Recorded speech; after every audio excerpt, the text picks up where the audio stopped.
All right. My favorite thing is international guests coming on our Leaders Who Care series. Carmel, welcome. Thank you for having me, Mark. I'm excited. Well, come on. I mean, Israeli, Jewish. I mean, how can I not let you on? I mean, so, no, you're doing great stuff. And I know you're a leader who cares about economic and social impact, but now we're going to show a whole bunch of other people prove it basically type of deal. So, best way to start, as you always do in these things, is if you can briefly introduce yourself. But the question isn't, what do you do? This is more like, so where are you from originally, where you are now, whatever you feel comfortable talking about family, maybe something you've never told anybody and you want to tell people now. This would be a great opportunity to do that and stuff like that. So who's Carmel? I am a mother of two. I have a 13-year-old son and a 10-year-old daughter.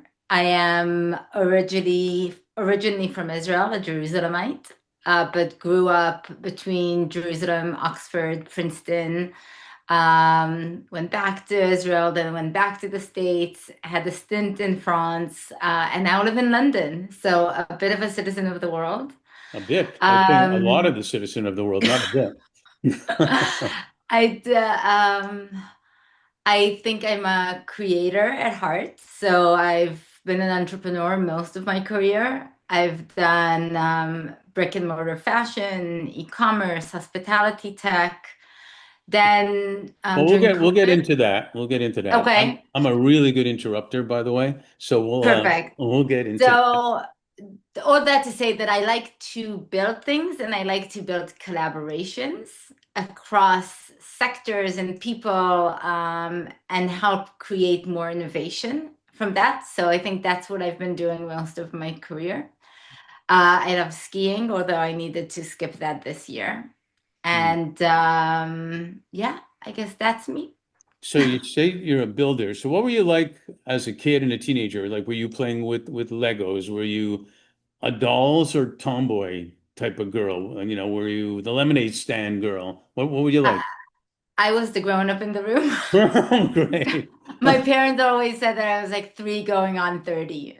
So I guess I always enjoyed the grown-up conversations. My best friend was my nanny. Um, I always wanted to know what was going on and be part of a bigger conversation. Were you more interested in any particular topic of what you wanted to know what was going on? No, mostly probably gossip, but as I grew up later, my mother was a political philosopher. She does a lot of different things, but at that point in my life, she was a political philosopher. And so the question of why was a very substantial question, and the question of how was a very substantial, deep level question. So I guess I always enjoyed asking those. Oh, so there was the why and then why again, then why again, and then finally how then and all that. And why the how? And are you Mhm. sure?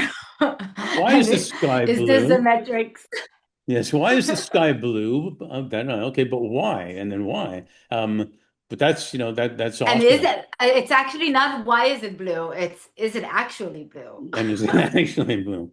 And I used to ask when I was little, I asked, how far can you go? If you had a rocket with infinite fuel, how far could you go? And it would blow my mind, especially little, like thinking, because you can't really think it's infinite. That's how is that possible? But then if it's not infinite and it's finite, what happens after the finite? Because the finite has to be in something else. You can go Yeah. nuts, basically. Um, And then ask yourself, but is it really a rocket? And are you you? And does the fuel fuel? And are you flying, or is it an imagination, or is it a metrics? And then you're a very confused 12-year-old. Then it's like, okay, let's play Legos. It's easier or Yeah. something like that. Yeah, no, I'd go outside and just start playing hockey and just focus on that. It was a lot easier. So education wise, you got your bachelor's in poli sci, I guess, partially because of mom's probably influence, it Yeah. sounds like. That was at Tel Aviv University, right? And then you got Yeah. your MBA at INSEAD, which is cool. What were you envisioning then for like your plans? Whew. I want to say that there was a lot of thought process into it, but honestly, by the time I went to do my undergrad, I was 22 and I just was looking to do the fastest degree I could do with as little effort as possible. And I was working full time throughout. So kind of unfortunately, and I do regret it, I think I saw my undergrad as just ticking a box. Um, Very quickly after that, I shifted into working in branding for non-for-profits, and that was kind of a big part of my ethos is how to bring together the business mindset and the social mindset into one. I then wanted to understand business better, so I went to work for a startup, and then I went to do INSEAD. And when I started INSEAD, I actually went there in order to understand how to bring the business mindset into nonprofits. Um, and then totally deviated from there and did a lot of very for-profit stuff, not very successfully for a while. And I kind of think that now I've potentially came back to my roots. Well, yeah, that's fascinating because your first and early experiences were with U.S. Israeli strategy, marketing, securing investors. How was that? And how did it influence you? How did it impact you to be an entrepreneur then in like hotels and fashion and climate and even mobility startups? So it actually was it went the other way around. So during my high school years, I was very politically involved and my mother was very politically involved. And so that it was very much part of the household.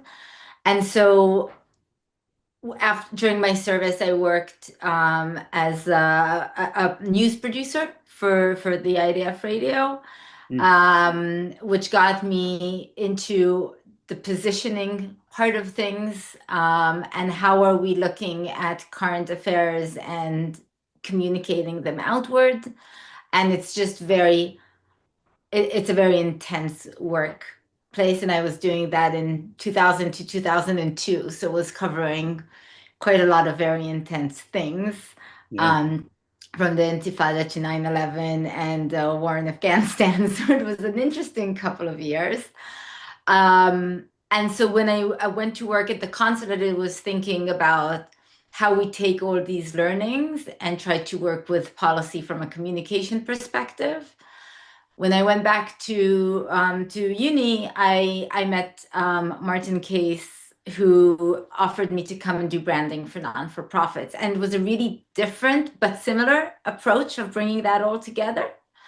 Um, and I really, really enjoyed it, and it was much more creative than what I was used to.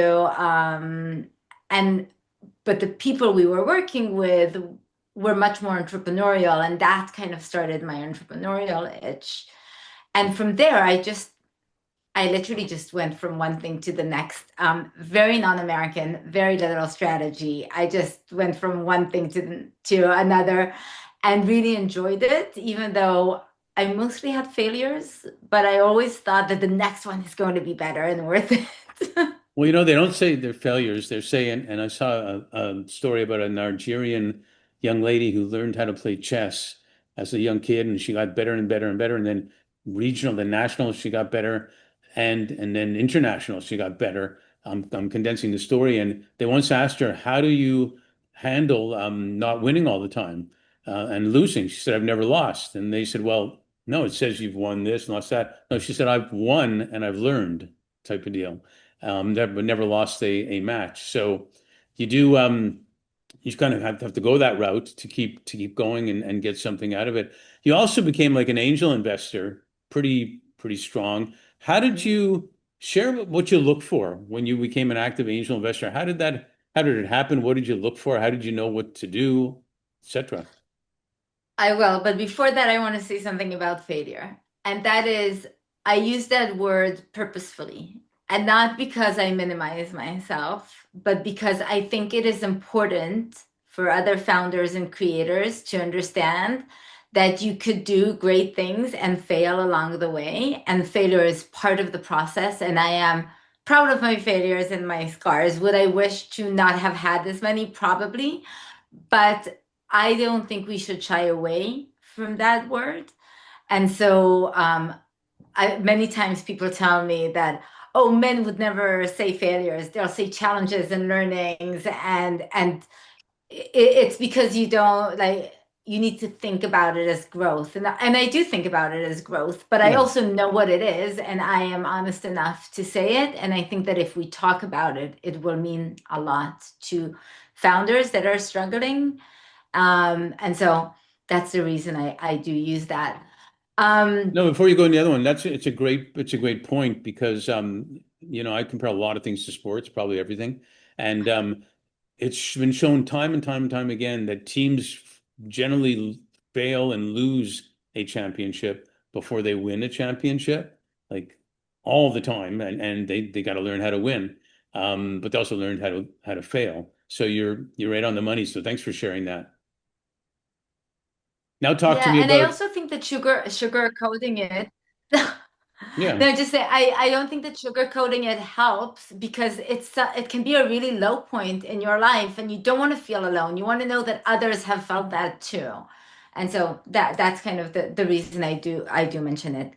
So angel investing is interesting. I was always a creator, and so I went from one thing to the next. And when I ran out of ideas of what can help, Hmm. I wanted to invest in people that have good ideas in solutions for the climate crisis. Um, so I tried to find a job as an investor.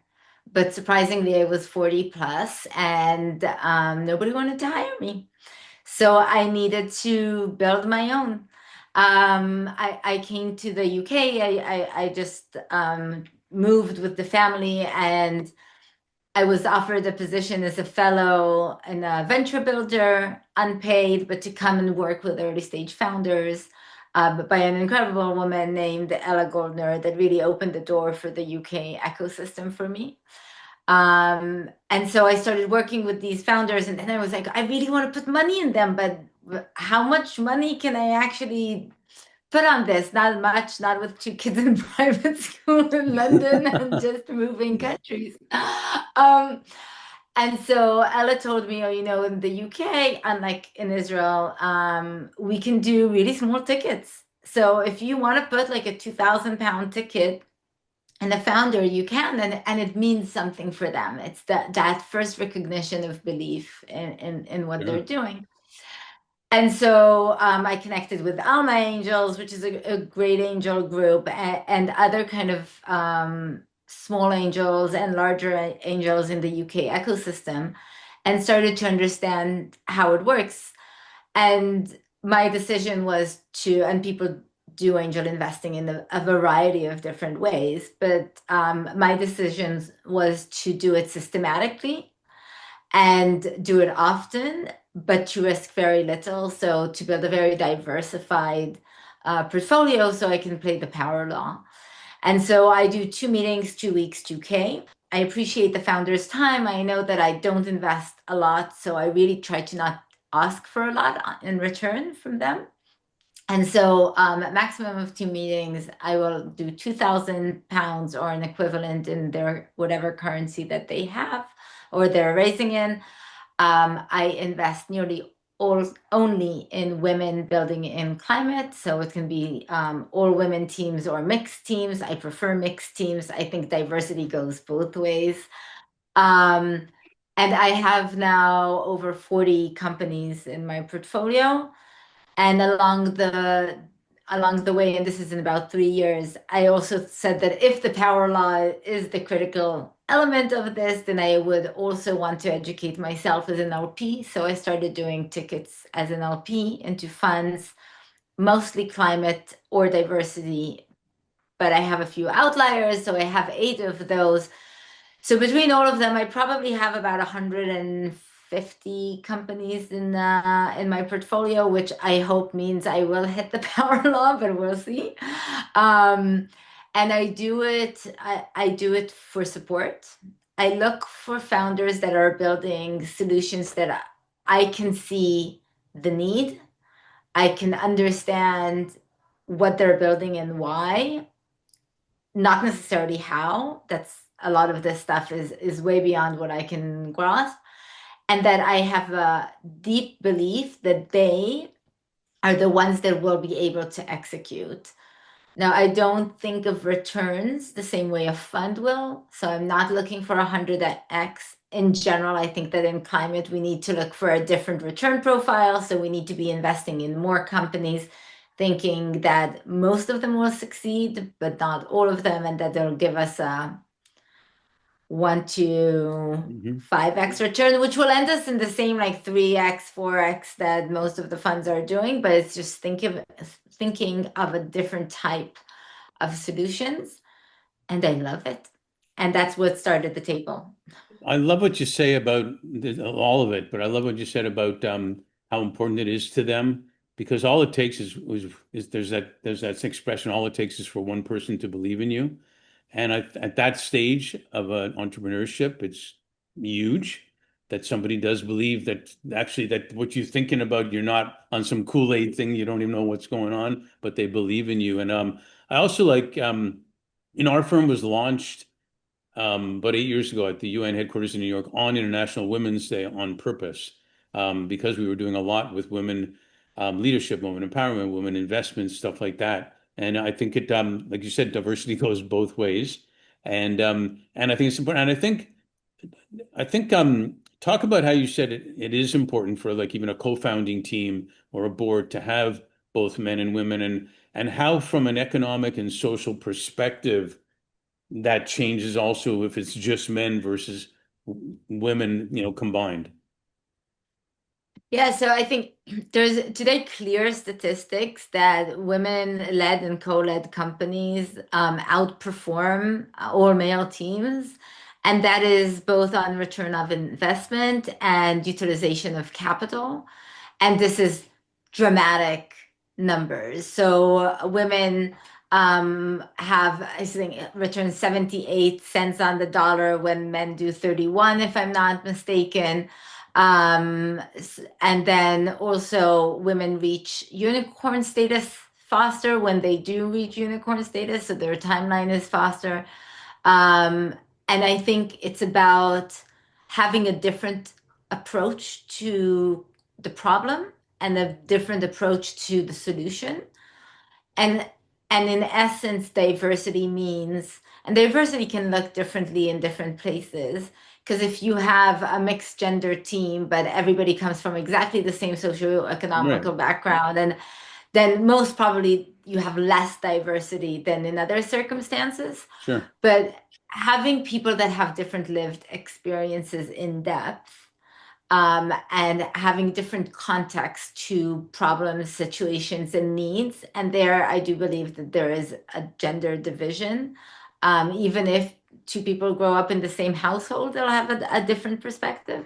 Sure. Diversity um, really enables a questioning of a situation, a process, and a result in multitudes of ways in order to come up with the best option out there. And I think that's the core of what we lack when we have these like all white male teams in Silicon Valley building the same things. And I think when we look at climate, it's a deeply ingrained problem because it means that the core of the solutions we are searching for are all originating from the same place. So lack of diversity for me in early stage venture is, especially in climate, is actually a climate problem. And in order to break that, we need to really engage different founders that are building both incremental and moonshot solutions, approaching it differently and utilizing capital differently, which I think is also a much larger difference. We see that women use return debt better than men do. Women in households will spend more money on their family, their community around them than that for and for growth and stability than the men do. And so in all of these aspects, that just generates women as an important aspect in how to build strong companies. No, I think it's so right on, and there had to be a reason that God, he or she, had men and women, and not just for reproduction. I mean, teams win championships, and how simple is it that diversity of experiences actually is a great thing?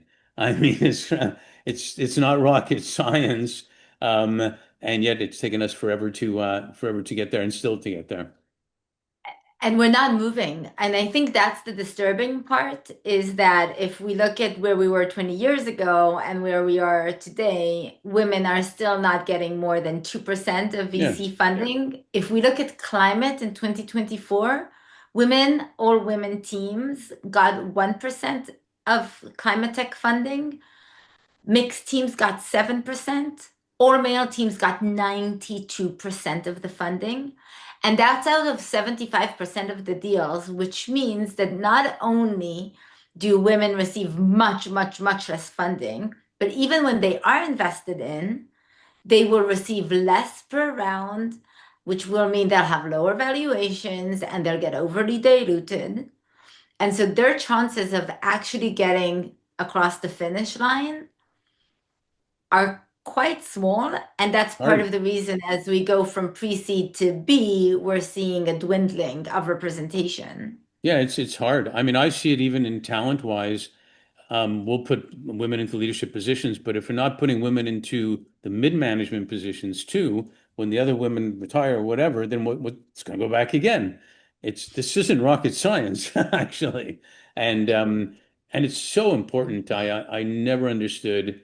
I had some great women mentors when I was at Deloitte and thing. I never understood. I understood going back to Neanderthal when the relationship between men and women and whatnot, but I never really understood why we wouldn't take advantage of a majority of the population that run households and run kids and run everything. And control most of the capital, right? But I think there's another thing. Women cannot do it alone. This is a societal thing. We need Yeah, to do it together. And and also women cannot do it alone in the context that women, you cannot have one woman in a position because a woman alone just cannot move the needle. You cannot be that one woman that all you do is bring women-led companies to IC, right? You cannot be the women tagline. So it's on men in positions of power in investment committees to look for that diversity as well and take responsibility for it and not only leave it for women to take care of their own. yeah. Because that's part of the reason we're not breaking the echo chambers.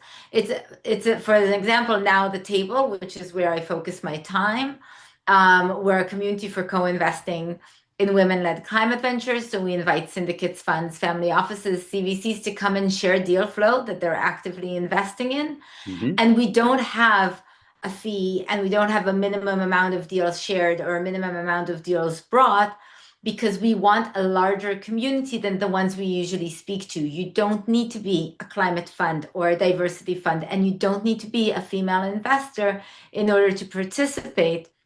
This enables others to see the pipeline, invest in the pipeline, and share a pipeline. And that's part of breaking the echo chambers of it. To me, it's almost like having all goalies on the field or on the ice and wondering why you're not winning type of deal. You need scorers, you need defensemen, you need it's the same thing. Um, in fact, when we place talent, our clients, which we pick, our clients are leaders who care about this stuff. Um, they ask us that to bring diversity of experiences, not number of years, not this, that diversity of experiences. So it's taken way too long, but at least hopefully we're heading in the right direction. How did the table happen? Good question. So Julie, my co-founder and I, we were angel investing together. We were thinking of what we want to do next, and we were constantly frustrated at seeing these incredible women building these amazing companies and not getting anywhere, or getting there much, much slower with much less money might be more accurate. And so the other side of it, because both of us are actually driven by the climate aspect, we also know that there's just not enough of funding going into climate innovation. That's about 16% of their required capital has been allocated for climate innovation. We are so lagging behind. And so when we were looking at the fact that there is a systemic failure in funding climate and a market systemic failure in funding women, we tried to figure out what can we do to build something that will change that. And so we started by building the community. That is a question of pipeline access and incentivizing one another to co-invest, to collaborate, to draw more money faster into women building in climate. But we actually created the table community as the setting for the Table Foundation. And the Table Foundation is where we're focused on, where we are currently fundraising for a philanthropic evergreen vehicle that will be able to provide recoverable grants, which you can think of as a forgivable revenue-based loan that will match the tickets, the investments that the investors are doing in the deals that they share. So in that way, we incentivize more and more collaboration. We help accelerate with catalytic capital the growth of the underfunded necessary innovation and close the funding gap for women. And this capital is recovered from revenue only after a 3-year holiday. And that really enables a circularity and a holistic solution that works alongside the investors and the founders to just get more capital into the ecosystem and help create a multiplying effect over time.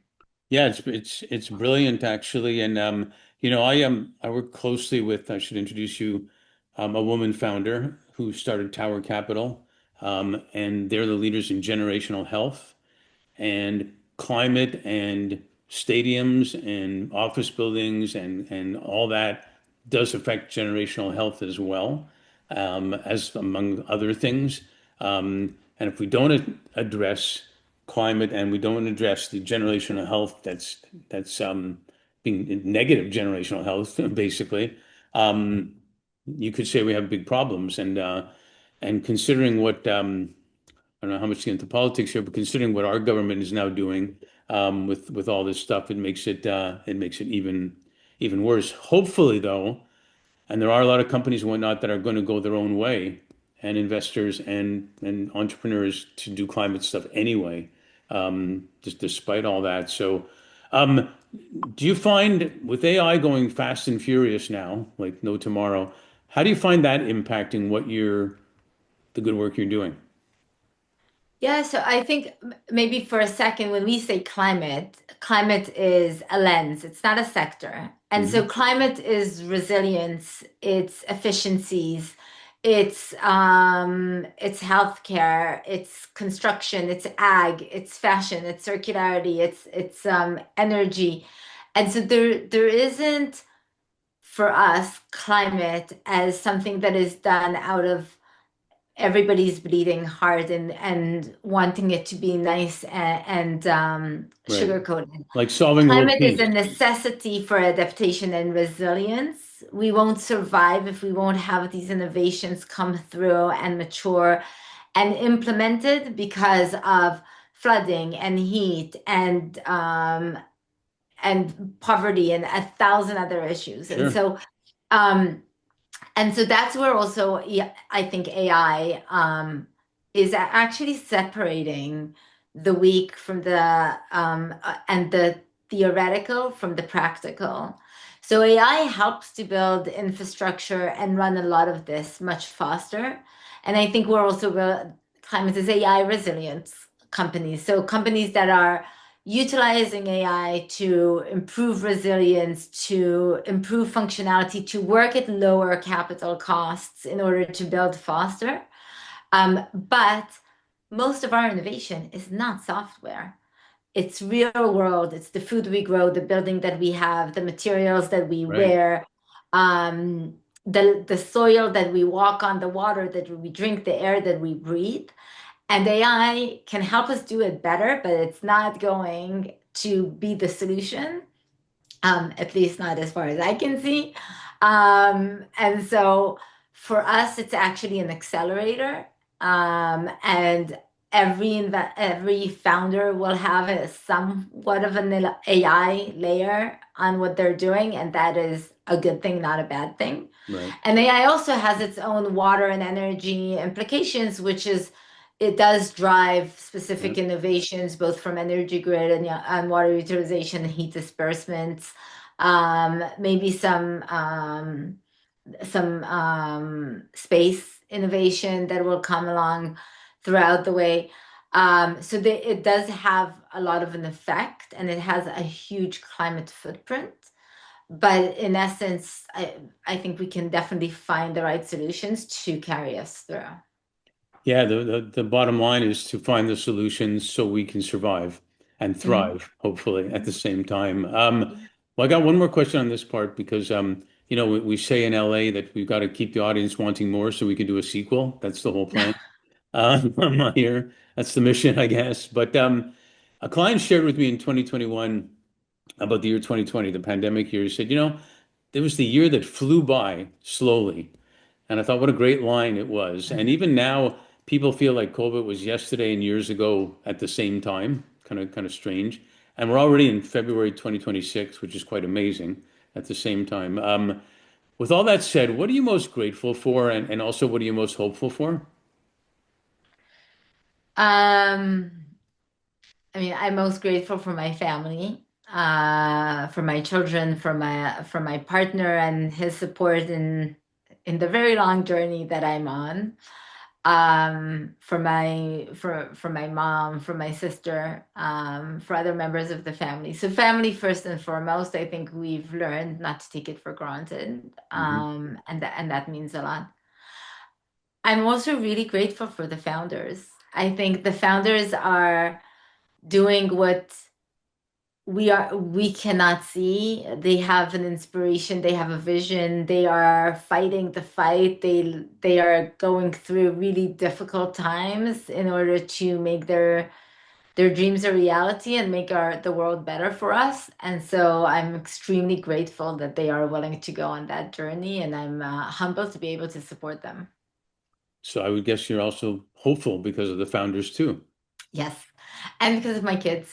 and your kids. um Yeah. Yeah, and actually, just I think people in general in this day and age, there are I've met more kinder and inspirational people than those that are filled with hate and anger, and I am inspired by that and hopeful by it.